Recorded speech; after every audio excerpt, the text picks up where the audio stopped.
Trenutno imamo najnižjo brezposelnost. Podjetja so, sem že povedala, so v vseh teh letih imele 6,5 milijarde dobička in pa najbolj pomembno je še to, da so mednarodne bonitetne agencije nam zvišale oceno in sicer iz A na A+, kar pomeni, da smo ena izmed najboljših držav v gospodarstvu. Zelo pomembno je tudi povedati, da imamo rekordno nizko brezposelnost in zelo veliko vlaganj tudi v cestno in železniško infrastrukturo. Govorimo o milijardah, do zdaj 3,4 milijarde, naprej še 2,3 milijarde, dostopnost do javnih prevozov je večja.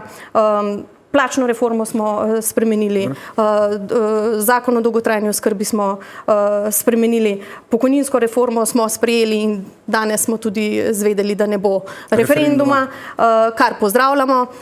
Zdravstveno reformo imamo pod kontrolo in pa seveda tudi stanovanjsko reformo, tako da vlada doktorja Roberta Goloba gleda, če gledamo cel mandat, gleda na vseh področjih enako in tudi dviguje vse te stvari, ki jih prej sploh nihče ni dvigoval.